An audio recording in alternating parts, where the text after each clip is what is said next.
Surat police કમિશનરનું નિવેદન એટીએસને સાથે રાખી ગુનેગારોનું 100 કલાકમાં ડોઝિયર બનવાનું છે।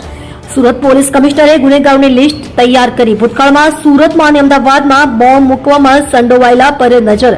સુરત પોલીસે ડોઝિયર તૈયાર કર્યું। સુરતમાં રાખેલી ટ્રાયમાં 30 વર્ષના ડેટા એકત્ર કરી 1700 જેટલા લોકો પકડાયા હતા। ડુપ્લિકેટ નોટના 200 જેટલા ભૂતકાળમાં બોમ્બ બ્લાસ્ટની સાથેની ભૂમિકાના સંકળાયેલા 265 જેટલા આરોપી પકડાયા।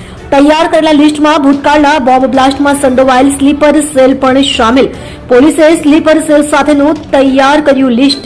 ટાડા જેવા ગંભીર ગુનામાં ઝડપાયેલા તેમજ એનડીપીએસના ગુનામાં પકડાયેલા આરોપીની વિગત એકઠી કરી છેલ્લા 30 વર્ષના ડેટા એકત્ર કરી ડોઝિયર બનાવાય, જેમાં આરોપીની તમામ હિસ્ટ્રી એડ કરાશે। હાલ આ 2400 જેટલા લોકોના ડેટા મેળવી 700 જેટલા ડોઝિયર તૈયાર કરાયા। પોલીસે ભૂતકાળના આરોપીઓ માટેનું 5 પાનાનું ડોઝિયર તૈયાર કર્યું છે। હાલના લેટેસ્ટ ફોટાથી લઈ પરિવારની વિગતથી લઈ લોકેશન સહિતની વિગત ડોઝિયરમાં એકત્ર કરાશે। આવતીકાલે 100 કલાકની અંદર તમામ ડેટા તૈયાર કરી ડીજીપીને મોકલાશે। તૈયાર કરાયેલા ડોઝિયરના ડેટા લિસ્ટને સુરતના એઆઈ બેઝડ કેમેરામાં ફીટ કરવામાં આવશે।